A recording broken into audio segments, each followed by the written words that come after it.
joie côté zurichois. Le FC Zurich s'impose au Wankdorf 2-1 dans un rendez-vous qui ressemblait en tout point à une passation de pouvoir entre l'actuel leader de la Super League et le quadruple champion en titre. Eh bien, les Zurichois se sont imposés et font un pas de géant vers le titre pour cette saison 2021-2022. Bonsoir et merci de nous retrouver ou de nous rejoindre en tout cas pour le temps additionnel que nous allons suivre avec Steven Lang et Claude Gross. Bonsoir messieurs. Vous le voyez, au automate, il y a plus 17 points d'avance pour le FC Zurich sur IB et plus 15 sur Bâle. Ça sent vraiment très bon pour les Zurichois, mais on va en parler dans quelques instants. D'abord, on va faire un crochet par le Kibun Park avec le FC Saint-Gall qui recevait le FC Lucerne. Derrière Zurich, Saint-Gall et Lucerne sont les deux équipes qui tournent le mieux en 2022. Alors forcément, ça promettait des étincelles. Eh bien, vous n'allez pas être déçus. Regardez tout de suite, 6e minute, c'est Saint-Gall qui réalise une entame de match canon, il faut bien se le dire. Et pourtant, c'est Lucerne qui va se montrer ultra réaliste sur sa première occasion. Fridek pour Ugrinic, le milieu centre, et trouve Čumić. 1-0 pour Lucerne au Kibun Park. Oui, très très beau but de la part des Lucernois. Alors il y a ce ballon de Fridek et ensuite ce centre exceptionnel pied gauche d'Ugrinic qui dépose ce ballon pour l'attaquant lucernois qui peut déjà ouvrir le score. On avait quelques craintes pour les Lucernois. Est-ce que Aboubakar allait pouvoir jouer? Est-ce que Campo allait pouvoir jouer? Comment est-ce que les Lucernois allaient-ils trouver le chemin des filets? Eh bien, il n'y a pas eu trop de craintes très très longtemps, puisque regardez, 3 minutes plus tard, 9e minute, eh bien, Lucerne déjoue tous les pronostics et double la marque. Dreger remet directement au centre pour Bourges qui coupe au premier poteau. Lucerne fait tout juste et c'est 2-0 à Saint-Gall. Oui, très bien joué. Le premier but, c'est 3 passes, vous traversez tout le terrain. Et là, c'est une combinaison travaillée. On a vu depuis que Mario Frick a repris cette équipe de Lucerne. Il y a souvent des combinaisons sur corner, sur balle arrêtée.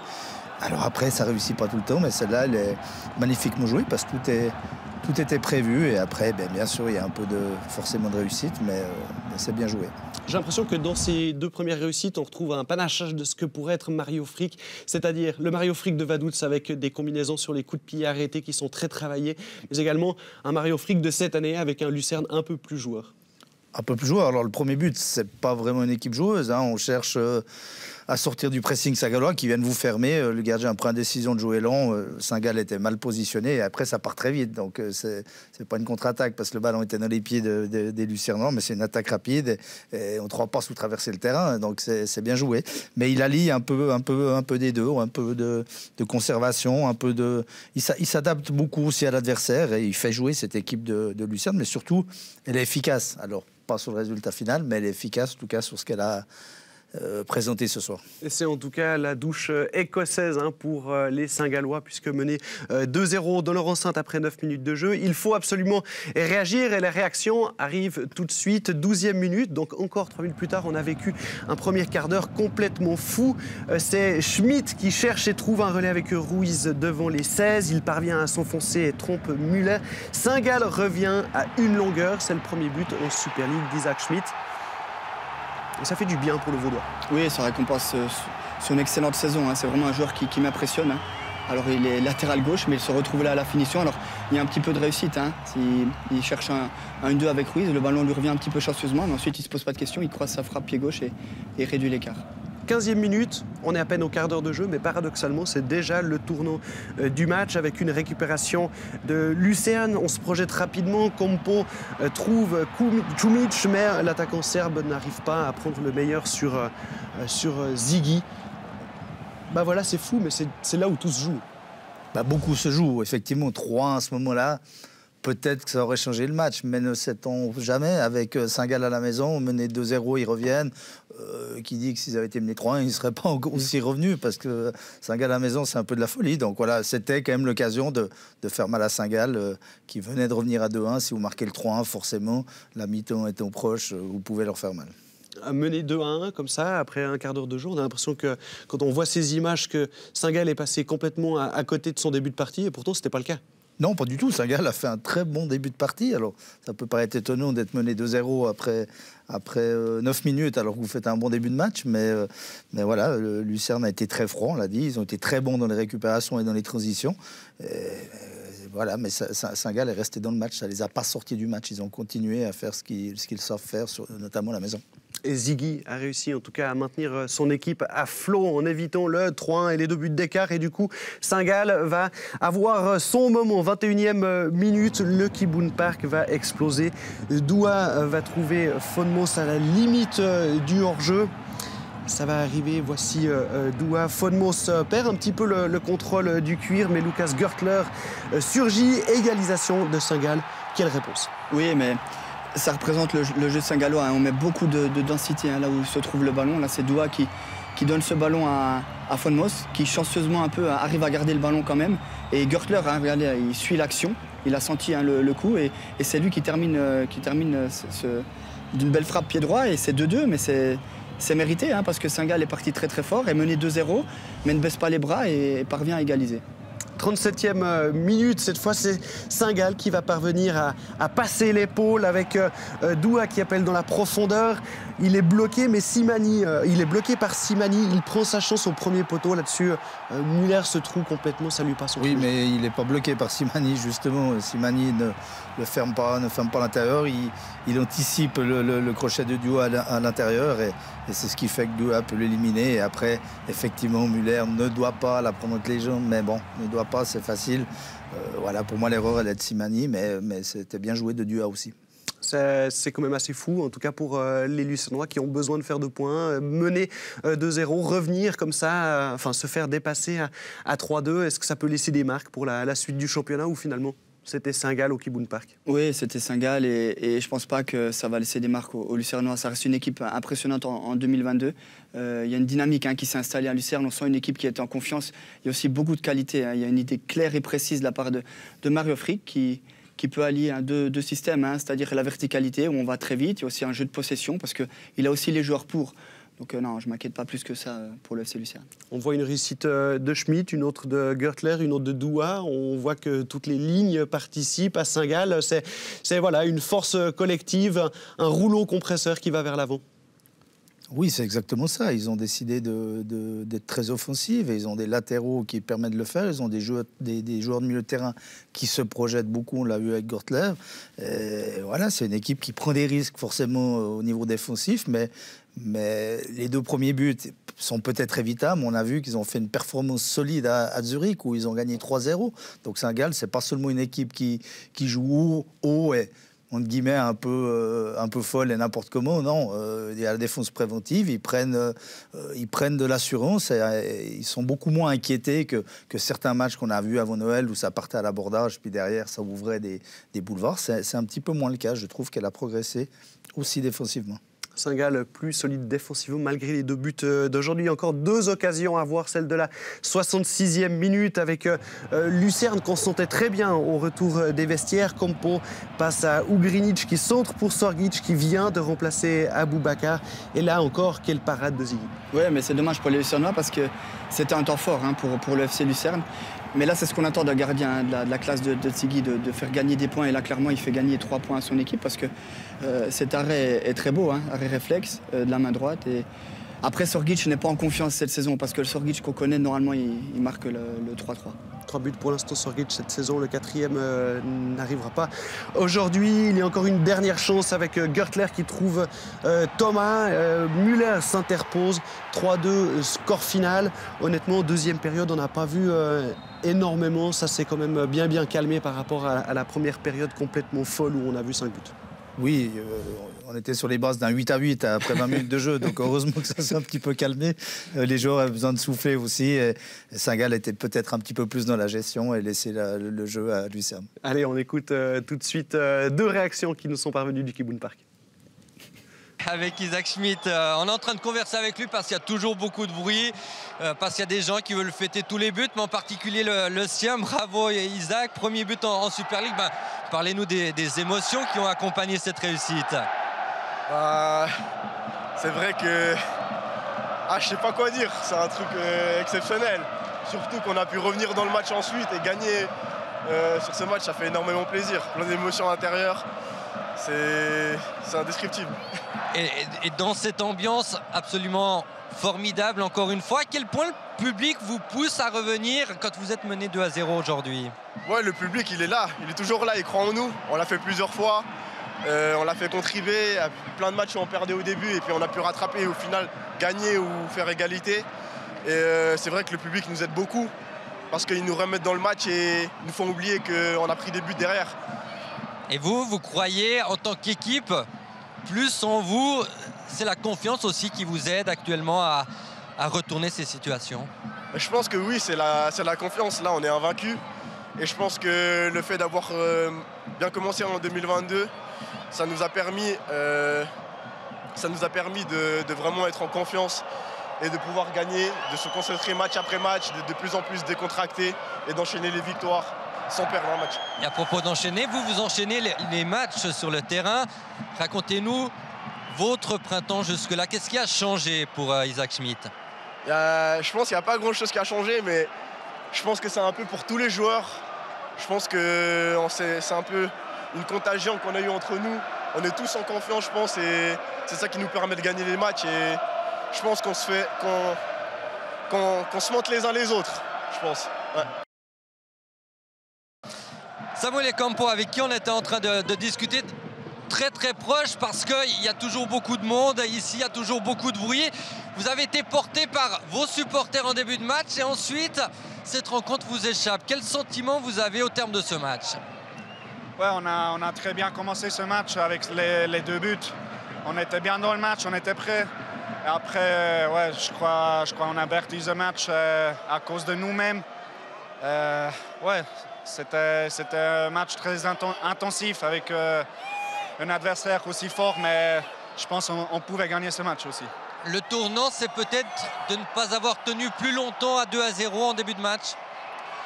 Ouais, c'est clair, on voulait garder ce résultat, mais ouais, dans un match comme ça va très vite. Après, ouais, comme je dis, c'était pas très intelligent de nous. On n'a pas bien défendu après le 2-0. À cause de ça aussi, on a pris ses buts. Ouais. C'est dur de résister quand Saint-Gall pousse comme il l'a fait en première période. Comment? C'est dur de résister quand Saint-Gall vient aussi fort que cela. Oui, c'est dur. Comme je dis, c'est un adversaire fort. C'est une équipe qui est en forme. Mais comme je dis déjà, on pouvait gagner ce match si on ne faisait pas ces erreurs. Ça n'enlève rien à votre parcours aux dernières semaines. Ça va quand même mieux pour Lucerne. Vous allez continuer à regarder vers l'avant. Je sais pas quand. Vous allez continuer à regarder vers l'avant maintenant. Même s'il y a cette défaite aujourd'hui, ça n'enlève rien. On a vu que vous étiez bien là malgré le revers aujourd'hui. Ouais, je me sens bien personnellement. Je suis encore dans le rythme.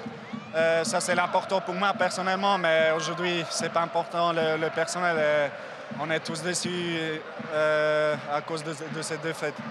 Oui, forcément, on peut comprendre la déception et la frustration pour les Saint-Gallois qui sont donc défaits par le FC Saint-Gall 3-2 après avoir mené 2-0. Bonne opération de Saint-Gall qui remonte provisoirement à la 5e place entre Lucerne et Lausanne. Il y a donc toujours 9 points d'écart. Voilà une chance à saisir pour les Lausannois. Demain, on passe à la 2e rencontre de cette soirée qui s'annonçait palpitante entre Young Boys et le leader, le FC Zurich. Et on vous l'avait dit déjà, ça ressemblait un peu à une passation de pouvoir entre le quadruple champion de Suisse en titre et le FC Zurich qui marche sur l'eau dans ce championnat. Eh bien, le FC Zurich a très largement pris le meilleur sur IB et fait un pas de géant supplémentaire vers la conquête du titre. Alors que s'est-il passé? 23e minute, c'est IB qui se montre à son avantage en premier. Il y a un 1-2 entre Siebatche et Rieder. Rieder arme sa volée, mais Yannick Brecher intervient. C'était le geste à faire. Et on profite également de cette séquence pour mentionner qu'IB était en 4-3-3 aujourd'hui. Oui, il avait 2 possibilités, Siebatche. C'est soit se l'amener avec lui et frapper, ou alors en étant très altruiste et en cherchant Rieder sur son bon pied. Donc c'était dans les 2 cas bien joué, il a manqué un peu de réussite. Une réponse à la 38e minute avec Hassan Cizé qui verra sa frappe contrée par David von Balmos. Vous l'avez vu, 23e minute, 38e minute, c'était une partie très bloquée en première période. Oui, très peu d'action, très peu de prise de risque. Côté Zurich, on a très peu vu les attaquants, Gnonto et Cizé, qui étaient sevrés de ballon. Il a manqué clairement Marquezano dans le 11 de base. Il fallait se débrouiller tout seul sur des actions comme ça a été le cas, crochet et frappe, malheureusement trop écrasé, mais c'est vrai qu'on était un petit peu déçus de la première mi-temps. Pas grand-chose à se mettre sous la dent, encore cette occasion à la 41e minute avec un coup de pied arrêté. On a vu déjà cette séquence et on la reverra encore avec IB, avec ce centre au premier poteau, cette prolongation de N'Gamale et c'est Tsessiger qui ne cadre pas. À moins que ce soit peut-être Doumbia sur le sommet du crâne, il me semble que c'est peut-être Doumbia. Ouais. Ça surprend un peu Tsessiger, là il va un tout petit peu derrière, il met la tête tant bien que mal, mais elle passe à quelques centimètres, voire millimètres au-dessus de la transversale. Et encore une occasion avec ce centre qui vient de la droite de Elia et cette reprise de volée audacieuse de N'Gamale. Il fallait la tenter. Oui, mais malheureusement pour les Bernois, ils n'ont pas profité de leur temps fort en fin de première mi-temps. Alors il y a ce très très bon centre d'Elia. N'Gamale, il la reprend en une, c'est bien joué, parce que c'est un attaquant et voilà, il la prend directement, malheureusement il la prend mal et il ne parvient pas aux Bernois pour ouvrir le score. Sur cette occasion, on voit un peu de percussion côté IB avec un centre d'Elia à la finition de N'Gamale. Je précise bien que IB jouait aujourd'hui en 4-3-3 avec ses deux joueurs sur les extrémités de l'attaque, enfin les extrémités extérieures, et Siebatche qui était en pointe. Est-ce qu'on a vu un petit peu de meilleur par rapport au 4-4-2 de ces derniers temps? Oui, je pense. Matteo Vanetta veut passer par les côtés et veut mettre beaucoup de vitesse et de percussion. Et si vous voulez mettre de la vitesse et de la percussion, vous devez jouer avec des joueurs rapides. Donc N'Gamale à gauche et Elia à droite, ça paraît logique. Siebatche au centre, numéro 9, qui est capable de marquer des buts de la tête, qui est un physique imposant. Elia, on l'a vu souvent sur le côté, faire des différences parce qu'il va très très vite. Et là, c'était N'Gamale qui est venu terminer cette action, malheureusement pour lui, mais il n'a pas pu marquer. Claude, vous avez été convaincu, même aussi au milieu de terrain avec ce trio Rieder, Loper, Fernandez? Malheureusement, Rieder a dû sortir un peu trop vite, mais c'est vrai que je trouve ça hyper intéressant. Vous mettez un petit peu de densité à mi-terrain et de la vitesse sur les côtés. L'absence de Fastnacht y est aussi peut-être pour quelque chose, mais Matteo Vanetta cherche plusieurs solutions. En tout cas, ramener un petit peu l'ADN de IB, ce qui a fait leur succès. Ce jeu par les côtés, amener des centres, mais voilà, il faut lui laisser un peu de temps. Ça fait que 2 semaines qu'il a repris l'équipe. Et voilà, ça va se mettre en place et il faudra cette année, pour le titre, de toute manière, c'est terminé. Maintenant, il faut préparer la saison prochaine. Donc voilà, il a quelques mois pour préparer, en espérant que ça soit avec lui, bien sûr, la saison prochaine. Et probablement aussi avec Christian Fastnacht pour ramener toujours un peu plus de percussion sur les côtés bernois. 48e minute après la mi-temps. Regardez ce numéro de Wilfried Gnonto qui va s'enfoncer dans la défense bernoise. Lustenberger fait mauvaise figure sur cette action. David Fold-Balmos intervient très promptement. On sent un Fabian Lustenberger en difficulté depuis quelques matchs. Oui, mais en même temps, c'est pas simple. Lorsque vous affrontez Gnonto, et vous pouvez pas laisser ce genre de joueur-là vous affronter avec de la vitesse. Le défenseur recule, automatiquement Gnonto prend de la vitesse sur un terrain synthétique, petit gabarit, très vif, il change facilement de direction. Et Lustenberger qui a fait son âge sur cette action-là, mais il y a un problème au niveau de la couverture. Vous ne pouvez pas vous permettre de laisser Gnonto vous affronter comme cela dans les 16. Heureusement pour IB, Fold-Balmos était attentif. Zurich poussait et pourtant c'est IB qui est à un cheveu d'ouvrir le score. 62e minute, tout le monde a inclus à un but au Vangdorf, centre de la gauche. Elia est au duel, Siebatche à la finition, mais Fedaïssan annule cette réussite bernoise. Un juste titre. D'après vous, Claude, je pense qu'on voit très clairement le pied de Meshak Elia bien trop haut sur cette action. Il est un petit peu haut, il est sur l'épaule. On peut l'annuler. La malchance pour IB, c'est que la semaine passée contre Lausanne, on a annulé un but pour une faute quasi inexistante. Là, le pied est un petit peu haut, c'est jeu dangereux, mais effectivement, ça fait de nouveau un but annulé pour pas grand-chose. Et 12 minutes plus tard, après ce but annulé d'IB, c'est le FC Zurich qui va ouvrir la marque. Hassan Cizé est sorti aux alentours de la 50e minute blessé. C'est Blaž Kramer qui est entré en cours de rencontre. C'est lui qui déborde côté gauche et trompe Fold-Balmos. Là-dessus, peut-être Cédric Tsessiger un peu trop attentiste. Oui, mais il y a déjà la peur de balle de Lauper. Ensuite, Doumbia qui lance tout de suite Kramer. Ce sont des automatismes. Et là, Tsessiger, il défend très mal. Lorsque vous êtes défenseur, vous devez pas donner de solution comme cela à l'attaquant. Et là, pour Kramer, c'est clair que l'axe est bloqué. Donc il va passer sur le côté, mais il a eu trop de temps et trop d'espace pour faire son crochet. Et finalement, il élimine Tsessiger trop facilement. Et il parvient à ouvrir le score pour Zurich.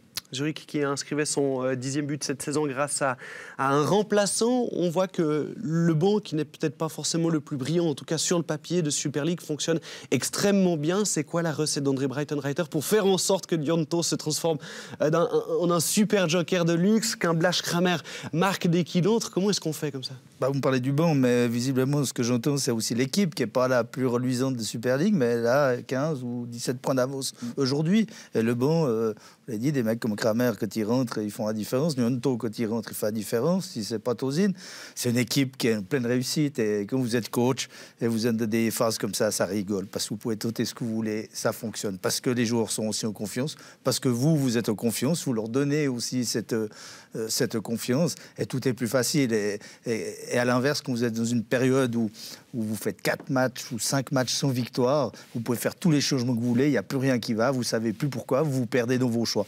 Donc voilà, c'est la magie du foot. Quand tout roule, il faut juste être vigilant pour que ça continue et pas qu'il y ait quelque chose qui vienne enrayer la machine. Mais sinon, vous êtes tranquille, vous savez que quoi que vous fassiez, il a préservé Marquezano, il était incertain, il le fait quand même rentrer, il fait la différence. C'est magique. On savait que le FC Zurich devait réagir après la défaite du week-end passé face à Saint-Gall. Zurich qui n'avait pas perdu pendant 17 matchs et qui devait s'incliner. Eh bien, la réaction a été la plus efficace puisque Zurich va même s'imposer 2-0 au Vangdorf.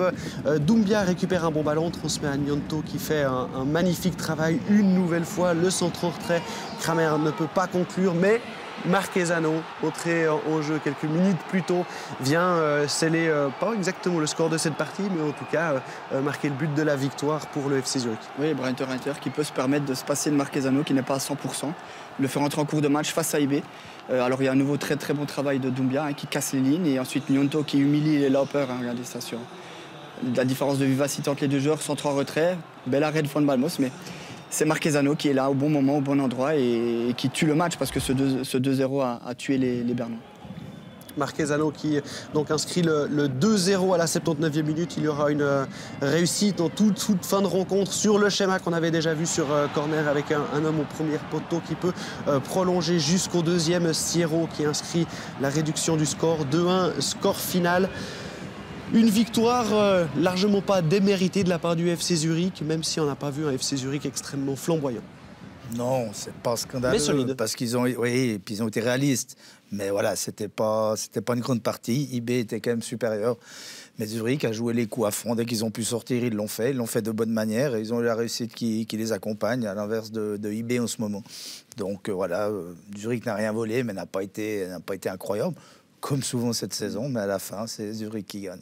À la fin, c'est Zurich qui gagne. Et 2-1 au Vangdorf. Réaction tout de suite de deux joueurs de cette rencontre.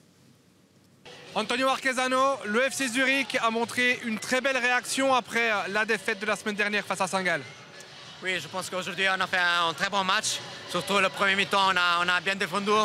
On était un peu dans la dernière passe, dans le tir au but, on n'était pas comment on dit, on n'a pas bien fait comme les actions que nous avons arrivé jusqu'à là-bas.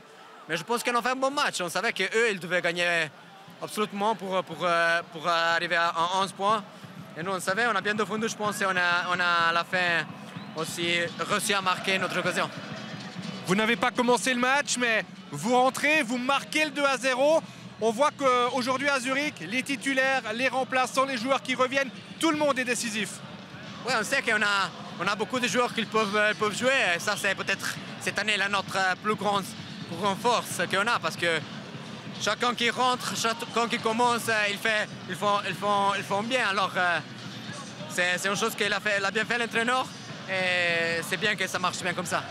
Avec maintenant 17 points d'avance sur IB, le club bernois maintenant il est définitivement out pour le titre, à votre avis? Ouais, je vais pas parler de IB. C'est vrai que 17 points avec 9 matchs à jouer sont beaucoup. Mais nous, on fait notre championnat. On essaie de faire plus de points possible chaque match. Cédric Tessiger, aujourd'hui on a vu un Young Boys intéressant, surtout en première mi-temps, mais il a toujours manqué cette petite efficacité aujourd'hui. Ouais, je pense, une fois de plus, on a eu les occasions pour marquer. On les met pas au fond et puis voilà. C'est comme ça déjà toute la saison.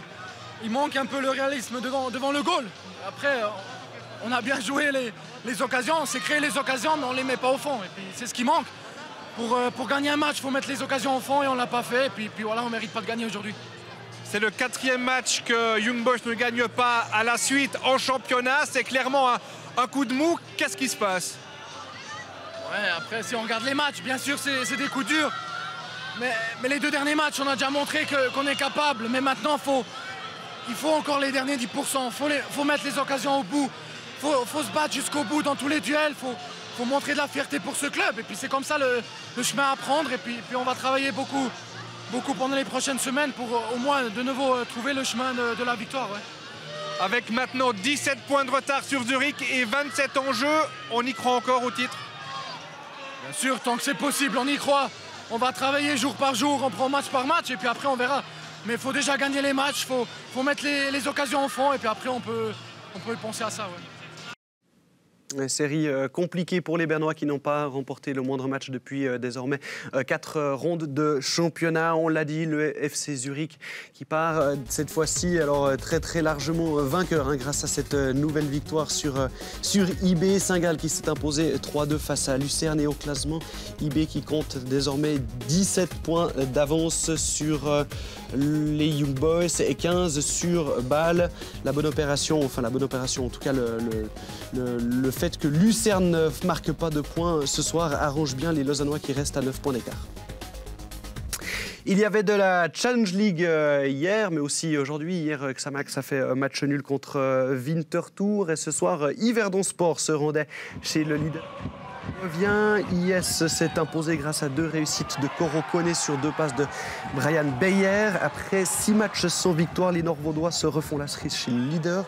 Grosse performance de la part des hommes d'Ouli Fortet. Victoire 2-0. Stade Lausanne-Ouchy recevait Ville. Le Slow a sauvé les meubles face à Ville en toute fin de match. Les visiteurs ont ouvert la marque à la 33e minute grâce à Valon Fazliou. Puis Robin Cambert a égalisé à la 84e minute, 1 partout entre le Slow et Ville. Haro reste toujours leader avec 47 points et compte une unité d'avance sur Winterthur, comme on va le voir dans quelques instants. Vous découvrez encore les scores entre Vaduz et Thun, 0-2.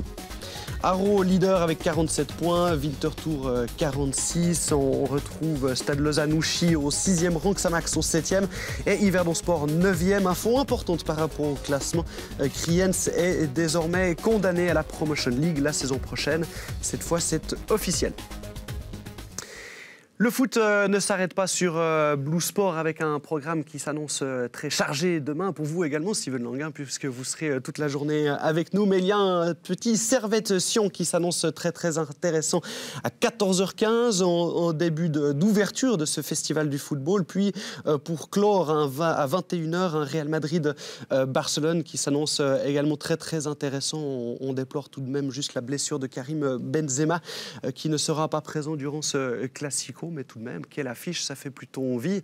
On a passé une bonne soirée de football, ça va être le moment de se quitter. En tout cas, on a vu beaucoup de spectacles, en tout cas sur la première rencontre. Oui, beaucoup de buts. Hein. Les Saint-Gallois qui ont réussi à gagner et Zurich qui va terminer champion parce qu'ils se sont imposés face à IB, donc oui, c'était une belle soirée. Ouais. Allez, ce sera le mot de la fin. Claude, je vous relance même pas, hein. En tout cas, on a bien profité. Bon retour dans vos pénates, messieurs. Profitez d'une bonne nuit de repos avant ce bon dimanche de football sur Blue Sport. Bonne nuit à toutes et à tous et merci de nous avoir suivis.